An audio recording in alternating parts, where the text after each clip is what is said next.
Olá, tudo bem? Seja bem-vindo ao canal Meu Momento com Deus. Nessa ocasião nós teremos mais um estudo guiado, mais uma lição da Escola Sabatina, para a honra e glória do nosso Deus.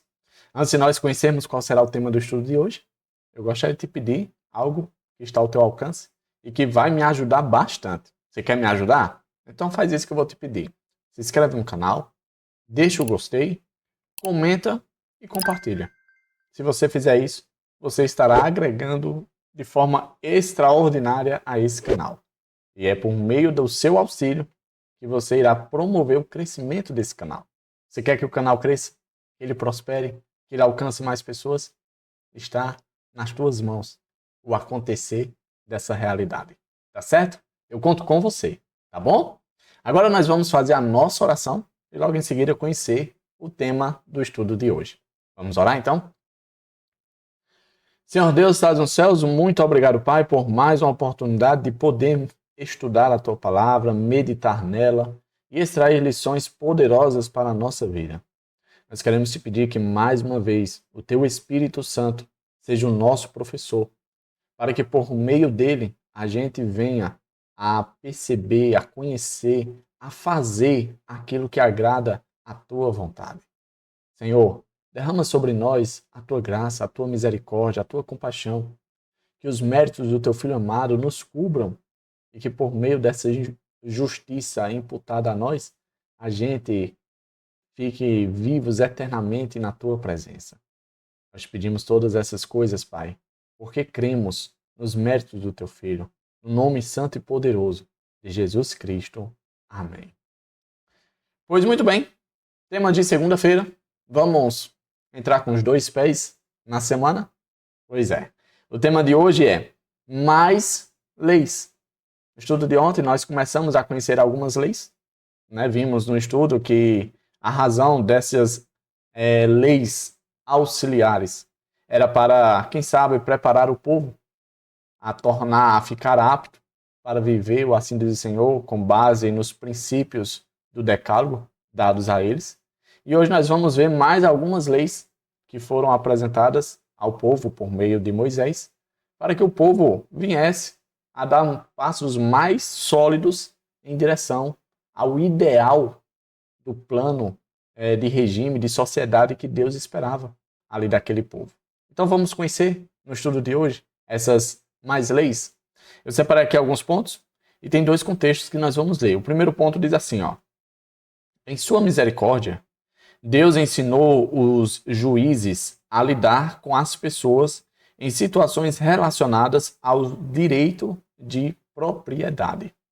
Sabe, além de Moisés, Deus levantou pessoas aptas e capazes para serem juízes. Essas pessoas iriam julgar a causa das pessoas. E aí, coisas que aconteciam no dia a dia, como por exemplo, um animal entrar numa propriedade de outra pessoa e comer ali da pastagem, ou então até mesmo das uvas dos vinhedos, como é que iria lidar com essas situações? O que deveria se fazer, né? Qual seria a justiça aplicada a esse tipo de situação? Por exemplo, se um animal ferisse outro animal, o animal do vizinho, o que é que deveria fazer? Ou seja, coisas do dia a dia que deveriam ser resolvidas e solucionadas dentro de um contexto de uma sociedade organizada. Então Deus traz essas leis para trazer respostas, solução às mais diversas situações do dia a dia. Eu quero convidar você a ler comigo aqui o contexto que está ali no livro de Êxodo, capítulo 22, do versículo 16 a 31. Olha só o que diz, ó. Se um homem seduzir uma virgem que ainda não tenha compromisso de casamento e deitar-se com ela, terá que pagar o preço do seu dote e ela será sua mulher. Ou seja, isso poderia acontecer. Caso acontecesse, como é que deveria ser lidado? Bom, vai ter que se casar. Vai seguir os trâmites normais de um casamento. Essa é a solução para esse tipo de situação. Aí vamos para o próximo caso. Mas se o seu pai recusar-se a entregá-la, ainda assim o homem terá que pagar o equivalente ao dote das virgens. Havia essa opção. Olha, você não é obrigado a se casar. Você quer se casar com esse homem? Não, não quero. Então, você vai receber o valor do seu dote e você não se casará. Né? E aí continua dizendo o seguinte: não deixem viver a feiticeira. Era proibido haver feiticeiros, pessoas que consultassem os mortos, fizessem algum tipo de feitiçaria dentro do povo de Deus. Isso continua. Todo aquele que tiver relações sexuais com animais terá que ser executado. Zoofilia? Não pode. Pecado, pena, a morte. E aí continua. Quem oferecer sacrifício a qualquer outro Deus, e não unicamente ao Senhor, será destruído. Não maltratem nem oprimam o estrangeiro, pois vocês foram estrangeiros no Egito. Não prejudiquem as viúvas nem os órfãos, porque se o fizerem, e eles clamarem a mim, eu certamente atenderei ao seu clamor. Com grande ira matarei vocês à espada.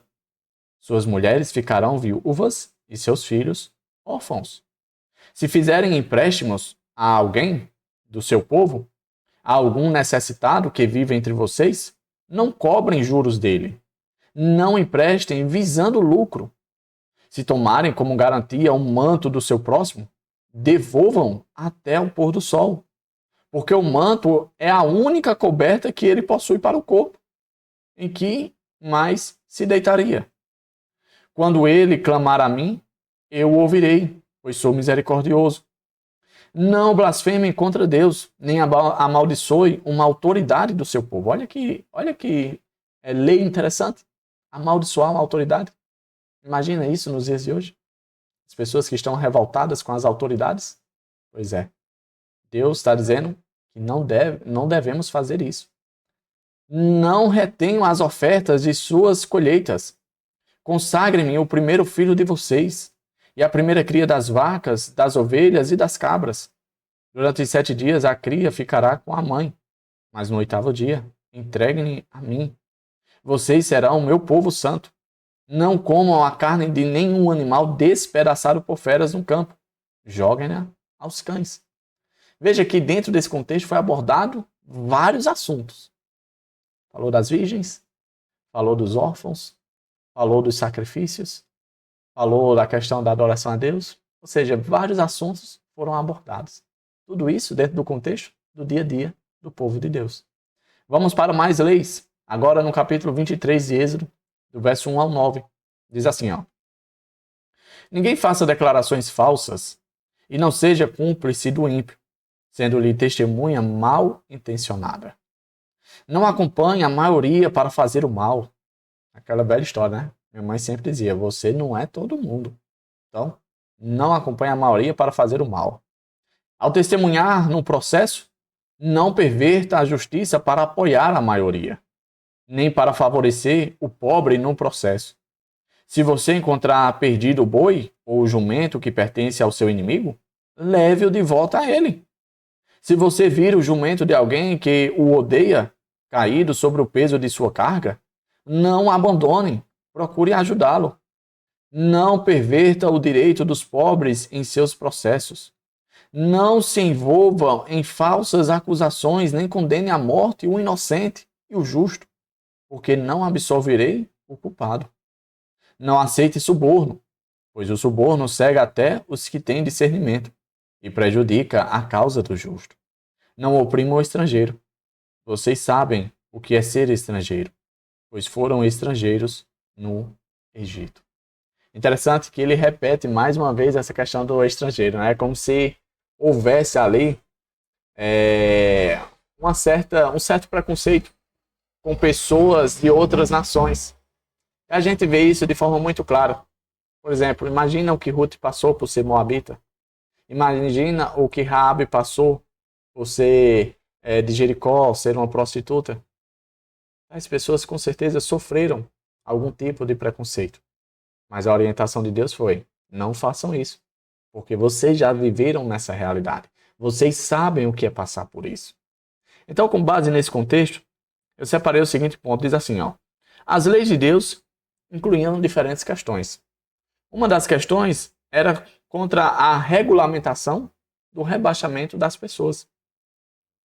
Deus abomina esse tipo de tratamento. de humilhar, de rebaixar, de explorar as outras pessoas. Vocês viram aqui com relação a emprestar? Deus diz o seguinte, olha, se você for emprestar a alguém que está em necessidade e que essa pessoa é do seu povo, você não pode e não deve cobrar juros. Você sabe que existe nos dias de hoje pessoas que trabalham com esse tipo de ramo, emprestando dinheiro, recursos para outras pessoas e que ali é cobrado uma taxa de juros. E aí a recomendação de Deus é, quando você for fazer isso para alguém do seu povo, alguém que você conheça, não faça isso cobrando juros. Aí ele vai mais além dizendo o seguinte, olha, se alguém chegar para você e dizer o seguinte, olha, eu vou pagar, e a prova da minha palavra que eu vou cumprir é meu manto. Fique com meu manto até eu pagar. Aí Deus diz o seguinte, olha, caso essa pessoa não venha a consolidar a sua palavra, não retenha o manto dela. Porque ela só tem isso para se cobrir. Quando ela for dormir, é o manto que ela vai utilizar para forrar, para se deitar, para se enrolar. Se você reter, essa pessoa não vai ter como dormir, vai passar frio. Então, se até o pôr do sol essa pessoa não chegar junto, devolva o manto para ela. Veja que, se a gente for analisar essas leis, Deus estava fazendo com que, por meio dessas leis, as pessoas vivessem uma realidade contrária às inclinações do coração mau que nós temos. O nosso coração é orgulhoso e isso é graças ao pecado. Veja que quando o primeiro casal caiu no pecado, Adão já apontou para a mulher e disse, olha, a culpa é dela, foi ela. Ela é responsável, foi por causa dela. Ou seja, ele já se isentou da culpa, ele já se colocou num patamar superior, dizendo e passando e transferindo toda a responsabilidade para a mulher. A mulher não diferente também fez a mesma coisa, dizendo, olha, foi a cobra, foi a serpente, foi o animal que o Senhor criou. O orgulho nos cega. O orgulho faz com que a gente não reconheça as nossas inclinações, as nossas vontades, a nossa maldade que reside dentro de nós. Então, por meio dessas leis, Deus estava lapidando aquele povo, cuidando, transformando, fazendo com que eles fossem, de fato, uma nação santa, uma nação distinta, separada das outras nações. E eles deveriam externalizar isso por meio da vida que eles iriam viver, sendo guiados, sendo dominados por leis que, quem sabe, para as outras civilizações, leis bastante diferentes. O quê? O animal do meu inimigo está perdido e eu vou lá devolver para ele? Para a pessoa que quer meu mal, eu vou fazer isso? Não, isso não está correto, isso não é normal. Mas foi a ordem de Deus. Essa era a maneira de Deus lidar. E a gente vai ver que essas leis, como eu disse ontem, estavam de conformidade com os princípios expressos no Decálogo, nos 10 mandamentos. Vamos para o próximo contexto. Diz assim, ó, está lá em Êxodo 23 agora. O mesmo capítulo, só que agora do versículo 10 ao 19. Vamos continuar o que a gente estava lendo. Diz assim, ó. Plantem e colham em sua terra durante 6 anos. Mas no 7º, deixem-na descansar sem cultivá-la. Tá vendo por que é que nós devemos fazer isso? Aí o texto vai explicar, ó. Assim, os pobres do povo poderão comer o que crescer por si, e o que restar ficará para os animais do campo. Façam o mesmo com as suas vinhas e com os seus olivais. Em 6 dias, façam os seus trabalhos, mas no 7º, não trabalhem, para que o seu boi e o seu jumento possam descansar, e o seu escravo e o estrangeiro renovem as suas forças. Tenham o cuidado de fazer tudo o que lhes ordenei. Não invoquem o nome de outros deuses. Não se ouçam tais nomes nos seus lábios. 3 vezes por ano, vocês me celebrarão festa. Celebrem a festa dos pães sem fermento. Durante 7 dias, comam pão sem fermento, como eu lhes ordenei. Façam isso na época determinada no mês de Abibe, pois nesse mês vocês saíram do Egito. Ninguém se apresentará a mim de mãos vazias. Celebrem a festa da colheita dos primeiros frutos de seu trabalho de semeadura. Celebrem a festa do encerramento da colheita, quando, no final do ano, vocês armazenarem as colheitas. 3 vezes por ano, todos os homens devem comparecer diante do Senhor, o soberano. Não ofereçam o sangue de um sacrifício feito em minha honra com pão fermentado. A gordura das ofertas de minhas festas não deverá ser guardada até a manhã seguinte. Tragam ao santuário do Senhor, o seu Deus, o melhor dos primeiros frutos das suas colheitas. Não cozinhem o cabrito no leite da própria mãe. Interessante que essas leis finais aqui, falando sobre as festas e tudo mais, Moisés estava apenas repetindo algo que já tinha sido apresentado para eles, né? Veja que dentro desse contexto, traz à tona mais algumas leis importantes, né? Como, por exemplo, a questão das festas, que deveria ser perpétuo, todo ano deveria acontecer as 3 festas, né? Festas que eles começaram a celebrar ali na saída do Egito. Vejam que também está presente aqui a questão do sábado, né? 6 dias trabalhar, no 7º dia descansar. Quem ia descansar? O Senhor só? Não. Os animais, os servos, até mesmo o estrangeiro. Todos deveriam descansar. Era direito dado a todas as pessoas de Israel. Um outro ponto, a questão das plantações. A terra deveria descansar. Davi, a terra se cansa. A terra como a gente, ela se cansa? Não era bem esse o ponto. O ponto era que por meio disso, as pessoas dessem espaço para que as menos afortunadas, os pobres, se alimentassem. Os animais ficassem, podemos dizer assim, num ambiente confortável para eles, sem a interferência humana. Veja o que está acontecendo com o mundo de hoje. A Terra não tem descansado. E exatamente por conta disso, o planeta está do jeito que está. Então veja que as leis de Deus, elas não apenas têm sentido, mas elas promovem o bem na vida do ser humano. Deus sempre teve boas intenções para comigo e com você. E as suas leis expressam exatamente essa atitude dele. Olha esses pontos que eu destaquei com base nesse contexto. Diz assim, o sábado e as festas eram momentos de adoração, trazendo à memória eventos cruciais da história da salvação. Vocês lembram que o povo, antes de sair do Egito, eles celebraram a Páscoa. E a Páscoa, ela não apenas relembrava o povo da libertação da escravidão, mas lembrava também do livramento com relação à morte dos primogênitos. Deus salvou o seu povo. O sangue ali nos umbrais, nas laterais da porta, foi aquele sangue que trouxe salvação. Nós estudamos isso em estudos anteriores. Depois dessa festa, eles celebraram os 7 dias dos pães sem fermento. Eles saíram com os pães dentro das amassadeiras ali às pressas. E eles se alimentaram durante 7 dias somente desses pães, para demonstrar a consagração que eles estavam tendo diante do Senhor, para poder herdar a terra prometida. E aí Deus depois apresentou sobre a questão das colheitas, né? O que o povo deveria apresentar ao Senhor, o primeiro filho, a primeira cria dos animais. A cria dos animais, ela seria dada ao Senhor como resgate pelos primogênitos do povo. Tudo isso relembrava o livramento, a graça, a salvação ofertada e dada ao povo de Deus durante todo aquele percurso.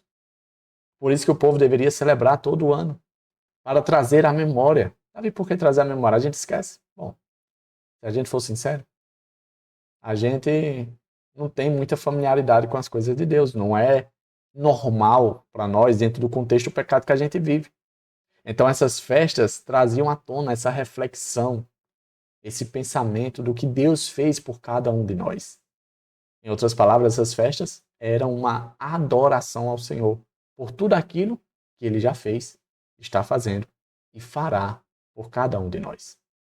O próximo ponto que eu deixei aqui diz assim, entretanto, haviam 3 festas importantes que Israel deveria celebrar a cada ano. A primeira, a Páscoa, ou a festa dos pães sem fermento. Ela ocorria ali, próxima entre março e abril. A segunda festa, o Pentecoste, ou a festa da colheita, né, ou das semanas. Isso acontecia logo após a Páscoa, 50 dias depois. A terceira festa, a festa dos tabernáculos, ou das cabanas, ou a festa das colheitas.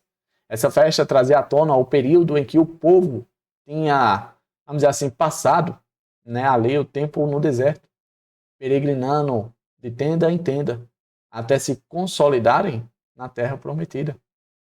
Então, quando os israelitas celebravam essa terceira festa, eles traziam à memória que durante esse período, em um local extremo como o deserto, Deus os guiou, Deus os abençoou, Deus os protegeu, Deus os proveu de todas as necessidades, até chegar no destino final. Quem sabe eu e você deveríamos celebrar essas festas hoje. Não dentro da realidade do povo de Israel, mas trazendo à tona o princípio expresso em cada festa dessa, para que a gente trouxesse a reflexão, o quão importante é Deus para mim e para você. Chegamos ao fim de mais um estudo, hoje falando sobre mais leis. Outras leis que Papai do Céu providenciou ali para o seu povo. E a gente percebeu e viu que essas leis não eram para limitar, não eram para escravizar, não era para colocar fardos pesados, como muitos no tempo de Jesus e também nos dias atuais acham que são. Mas essas leis eram para auxiliar o povo a viver o ideal do céu e a ter, de fato, alegria e paz nas suas vidas. Tá bom? Eu espero que você compareça no próximo estudo. Vai ser um estudo abençoado, como esse foi, como todos os demais foram. E eu espero contar aqui com a sua presença, para juntos termos o nosso momento com Deus, o nosso estudo guiado. É isso. Até a próxima e tchau, tchau.